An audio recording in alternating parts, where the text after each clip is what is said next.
Hello నమస్తే. రాష్ట్రంలో రైతుల కష్టాలు రోజు రోజుకి రెట్టింపవుతున్నాయి. వర్షాలు లేవు. ఎల్ నినో ప్రభావంతో గత వారం రోజులుగా ఎక్కడ కూడా చుక్క వాన పడినట్టుగా మనకు వార్తలు వస్తలేవు.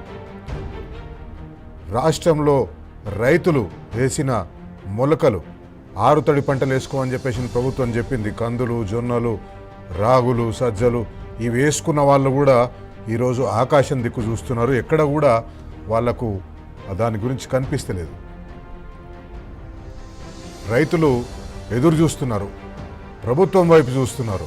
వర్షాలు పడతలేవు, ప్రభుత్వం ఏమైనా ఆదుకుంటుందని ఎదురు చూస్తున్నారు. కానీ ప్రభుత్వం వైపు నుంచి ఎట్లాంటి సహాయం అందే అవకాశం కనిపిస్తలేదు. ఎందుకంటే ప్రభుత్వం ఒకవేళ సహాయం చేయదలుచుకుంటే కన్నేపల్లి దగ్గర పంపులు ఆన్ చేసి ఆ నీళ్ళని సుందిల్లా, అన్నారంలో నింపేటోళ్ళు. ప్రభుత్వం ఆలోచన చేస్తలేదు. ప్రభుత్వం ఆలోచన మొత్తంని పక్కకు పెట్టేసింది.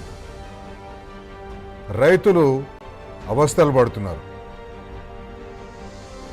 తుకాలు పోసిండ్రు, ఇంకా దాన్ని మళ్ళీ ట్రాన్స్ప్లాంటేషన్ నాట్లు ఎప్పుడు వేయాలనో వాళ్ళకు తెలుస్తలేదు. ఎందుకంటే నీళ్లు లేవు.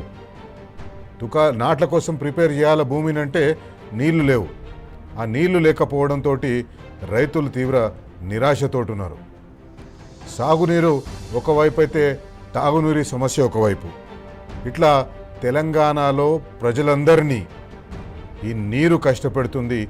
ఏ నీరు కోసమైతే తెలంగాణ ఉద్యమం జరిగిందో, ఏ నీరు కోసమైతే మనం కొట్లాడి తెలంగాణ తెచ్చుకున్నామో, ఆ కొట్లాడి తెచ్చుకున్న తెలంగాణలో గత సీజన్ వరకు కూడా నీళ్లు పుష్కలంగా ఉండేటివి.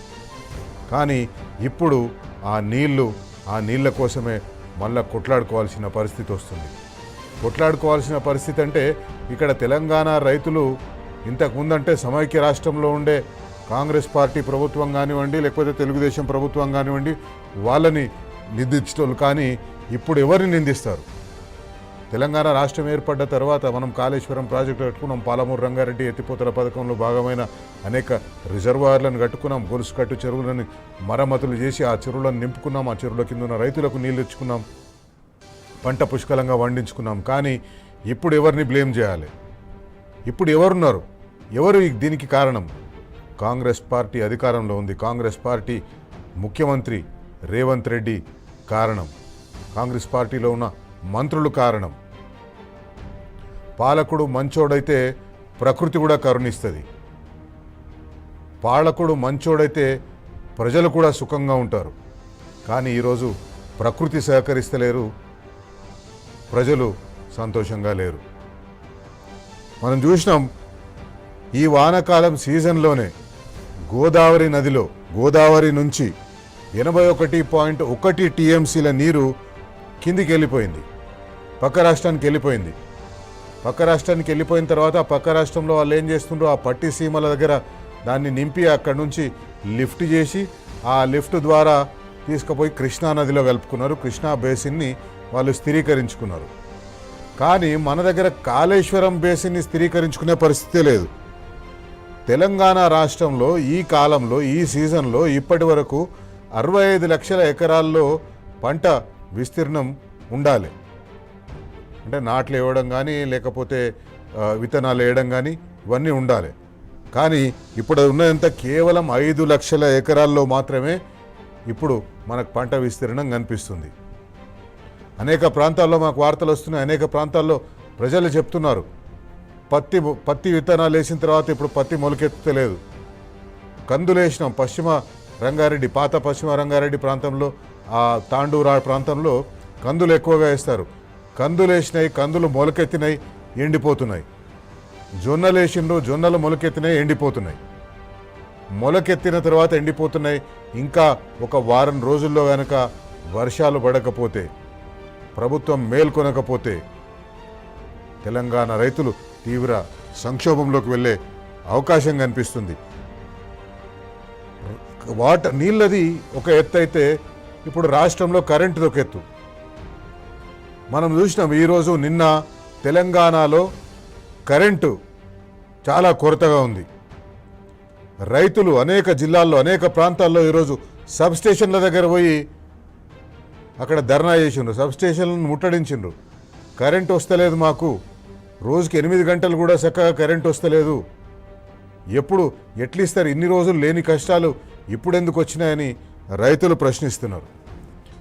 అసలు తెలంగాణలో కరెంటు కష్టాలకు కారణమేంది? కరెంటు కష్టాలకు కారణం కాంగ్రెస్ పార్టీ పరిపాలన అనుభవరాహిత్యం. మనకు థర్మల్ విద్యుత్ చాలా ఎక్కువ వస్తుంది, జల విద్యుత్ వస్తుంది. కానీ ఆ జల విద్యుత్ ఈ నీళ్లు లేకపోయేసరికి జల విద్యుత్ ఉత్పత్తి ఇంకా మొదలు కాలేదు తెలంగాణ రాష్ట్రంలో. నాగార్జున సాగర్ దగ్గర కానివ్వండి, శ్రీశైలం దగ్గర కానివ్వండి, జల విద్యుత్ ఇంకా మనకు రాలేదు. మన దగ్గర విద్యుత్ ఉత్పత్తి థర్మల్ విద్యుత్ ఎక్కువగా ఉంటుంది. దాదాపుగా మనకు తెలంగాణలో థర్మల్ విద్యుత్ స్థాపిత సామర్థ్యం 7,180 మెగావాట్లు. అంటే తెలంగాణలో థర్మల్ విద్యుత్ బొగ్గుతోటి వచ్చే కరెంటు, దానికి కూడా నీళ్లు కావాలి కానీ బొగ్గుతోటి వచ్చే కరెంటు 7,180 మెగావాట్లు ఉత్పత్తి కావాలి. కానీ ఇప్పుడు ఎంత ఉత్పత్తి అవుతుంది? కేవలం 3,190 మెగావాట్ల ఉత్పత్తి మాత్రమే జరుగుతుంది. అంటే సగం కంటే తక్కువ, 44% మాత్రమే థర్మల్ విద్యుత్ ప్లాంట్లలో, తెలంగాణలో థర్మల్ విద్యుత్ ప్లాంట్లలో విద్యుత్ ఉత్పత్తి అవుతుంది. 4,000 భద్రాద్రి, యాదాద్రి, భద్రాద్రి ఈ రెండు కూడా తెలంగాణ రాష్ట్రం వచ్చిన తర్వాత మనం ఏర్పాటు చేసుకున్న థర్మల్ విద్యుత్ కేంద్రాలు, ఈ రెండు కేంద్రాల్లో కలిపి మొత్తం 4,000 మెగావాట్లు మనం ప్రొడ్యూస్ చేయొచ్చు. థర్మల్ ప్లాంట్లలో ఇంత తక్కువగా, తెలంగాణ రాష్ట్రం ఏర్పడ్డ తర్వాత ఇంత తక్కువగా కరెంట్ ఉత్పత్తి ఎప్పుడు జరగలేదు. సింగరేణి బొగ్గు, నాణ్యమైన బొగ్గు మన థర్మల్ విద్యుత్ కేంద్రాలకు ఇస్తలేరు. నాణ్యమైన బొగ్గుని పక్క రాష్ట్రాలకు అమ్ముకుంటున్నారు. తెలంగాణ దగ్గర ఎంత బొగ్గు నిక్షేపాలు ఉన్నాయి. సింగరేణి ఉంది, సింగరేణి అంత ఉత్పత్తి చేస్తుంటే బొగ్గుని అవి థర్మల్ విద్యుత్ కేంద్రాలకు ఇచ్చి, ఆ థర్మల్ విద్యుత్ కేంద్రాలను దాదాపు ప్లాంట్ లోడ్ ఫ్యాక్టర్ మ్యాక్సిమం ఎంత ఉంటే అంత ప్లాంట్ లోడ్ ఫ్యాక్టర్ తోటి విద్యుత్ ఉత్పత్తి చేయొచ్చు. కానీ ఆ విద్యుత్ ఉత్పత్తి చేస్తలేరు. 80 లక్షల యూనిట్ల, 80 మిలియన్ యూనిట్ల కరెంటుని పక్క రాష్ట్రాల నుంచి ఎక్కువ రేటుకు మనం కొంటున్నాం. ఇప్పుడు మన రాష్ట్రంలో విద్యుత్ అవసరాలు తీర్చడం కోసం, పారిశ్రామిక అవసరాలు తీర్చడం కోసం, గృహ విద్యుత్ అవసరాలు తీర్చడం కోసం, వ్యవసాయ విద్యుత్ అవసరాలు తీర్చడం కోసం 80 మిలియన్ యూనిట్ల కరెంటుని పక్క రాష్ట్రాల నుంచి మనం కొంటున్నాం. థర్మల్ ప్లాంట్లలో 66% విద్యుత్ ఎందుకు నిలిపివేశారో ప్రభుత్వం సమాధానం చెప్పాలి. ఈరోజు BRS party deputy floor leader, శాసనసభలో deputy floor leader Harish Rao గారు చాలా చక్కగా ఎక్స్ప్లెయిన్ చేశారు తెలంగాణ రాష్ట్రంలో ఎందుకు ఈరోజు విద్యుత్ పరిస్థితి ఇంత భయంకరంగా తయారైంది. ఒక పక్క నీళ్ళ అవస్థలే, ఇప్పుడు విద్యుత్ అవస్థలు కూడా వచ్చే అవకాశం కనిపిస్తుంది. ఒకసారి హరీష్ రావు గారు ఏమన్నారో చూద్దాం. రాష్ట్రంలో ఈరోజు ఎందుకు కరెంట్ లేదు అంటే థర్మల్ విద్యుత్ కేంద్రాల్లో బొగ్గు అందుబాటులో లేదు. అంటే ఇది కేవలం ప్రభుత్వం యొక్క నిర్లక్ష్యం వల్ల, నేరపూరిత నిర్లక్ష్యం వల్ల ఈ పరిస్థితి ఏర్పడ్డది. ఇన్ఫ్యాక్ట్ మీ అందరికీ కూడా తెలుసు, మేము సింగరేణి మీద పవర్ పాయింట్ ప్రజెంటేషన్ పెట్టి అనేక సార్లు ప్రభుత్వాన్ని హెచ్చరించినాం. థర్మల్ విద్యుత్ కేంద్రాల్లో వారం రోజులకు సరిపడే బొగ్గు నిల్వలు కూడా లేవు. ఒకవైపు ఏమో మీరు బొగ్గు స్టాక్ ఉంది, 40 లక్షల మెట్రిక్ టన్నుల బొగ్గు స్టాక్ ఉందని చెప్తారు. కానీ విద్యుత్ కేంద్రాల్లో బొగ్గు లేదు, ఆగిపోయే ప్రమాదం ఉందని బీఆర్ఎస్ పార్టీ హెచ్చరిస్తూ వచ్చింది. అయినా మీలో ఉలుకు లేదు, పలుకు లేదు. ఇవాళ ప్రతిపక్షంగా మేము మిమ్మల్ని నిద్రలేపినా కూడా మీ నిర్లక్ష్యం వల్ల ఇవాళ రాష్ట్ర ప్రజలకు, రైతాంగానికి శాపంగా మారింది. వీళ్ళ తీరు వల్ల ఇవాళ రాష్ట్రంలో అనేక థర్మల్ విద్యుత్ కేంద్రాల్లో ఇవాళ విద్యుత్ ఉత్పత్తి నిలిచిపోయిన పరిస్థితి ఉంది. ఇది నేను మాటల్లో చెప్పడం లేదు, ఆధారాలతో మాట్లాడుతూ ఉన్నా. ఇవాళ రాష్ట్రంలో కొత్తగూడెం కానీ, కాకతీయ, భద్రాద్రి, యాదాద్రి అన్ని పవర్ సబ్ స్టేషన్లో, థర్మల్ పవర్ స్టేషన్స్లో రైట్. అది హరీష్ రావు గారు. రాష్ట్రంలో థర్మల్ పవర్ ఉత్పత్తి, బొగ్గు ద్వారా జరిగే విద్యుత్ ఉత్పత్తి కంప్లీట్గా సగం కంటే కిందికి పడిపోయింది. రాష్ట్ర ప్రభుత్వం సీరియస్గా లేదు. ఎందుకంటే రాష్ట్ర ప్రభుత్వం అనుకుంటుందేమో వ్యవసాయం ఎట్లాగో ఉండదు ఈ సంవత్సరం, వర్షాలు ఎట్లా పడతలేవు, రైతులకు ఎట్లా కరెంట్ అవసరం ఉండదు కాబట్టి ఎందుకు ఆ బొగ్గుని థర్మల్ పవర్ ప్లాంట్లకు ఇచ్చి మనం ఆ బొగ్గుని వేస్ట్ చేయాలి, ఆ బొగ్గుని పక్క రాష్ట్రాలకు అమ్ముకుంటేనో ఏదైనా స్కాములు చేసుకుంటే ఇన్ని పైసలన్నా ఢిల్లీకి మూటలు కడతందుకు పంపిస్తందుకు ఉపయోగపడతాయేమని చెప్పేసి అనుకున్నట్టుగా కనిపిస్తుంది. అది పరిస్థితి.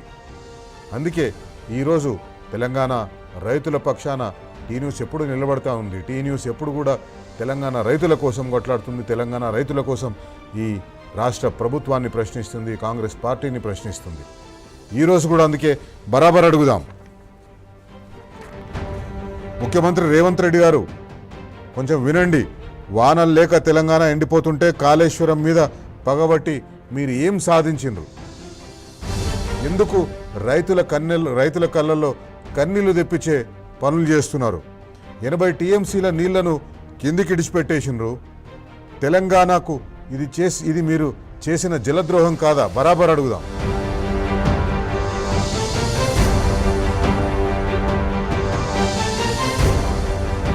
రైతుల తరఫున బీఆర్ఎస్ పార్టీ కొట్లాడితే కానీ నీళ్లు ఎత్తిపోయాలన్న సోయి మీకు వస్తలేదు. అయినా కూడా నీళ్ళు ఎత్తిపోస్తలేరు. నిన్న పాలమూరులో నార్లాపూర్ పంపుని ఆన్ చేసి నార్లాపూర్ రిజర్వాయర్ని నింపుతున్నారు. అదే పని మీరు కన్నెపల్లిలో ఎందుకు చేస్తలేరు? ఎందుకు నిప్పులాంటి నీళ్లతోటి మీరు చెలగాటం ఆడుతున్నారు? కాళేశ్వరం మీద హైకోర్టు ఒక కేసు ఈరోజు నమోదైంది. కాళేశ్వరం మీద హైకోర్టు కొన్ని ప్రశ్నలు కూడా వేసింది. ఆ ప్రశ్నలకు మీరు సమాధానం చెప్పగలరా? బరాబర్ అడుగుదాం.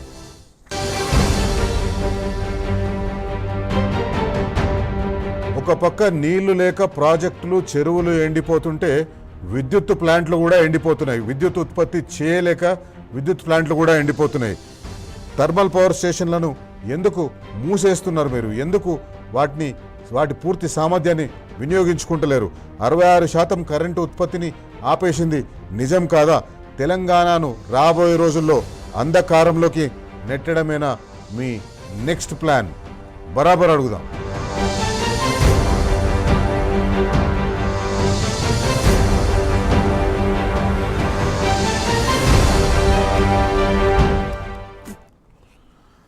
తెలంగాణ హైకోర్టులో ఈరోజు అడ్వకేట్ శరత్ కుమార్ గారు ఒక పిటిషన్ వేసిండ్రు కాళేశ్వరం ప్రాజెక్టు మీద.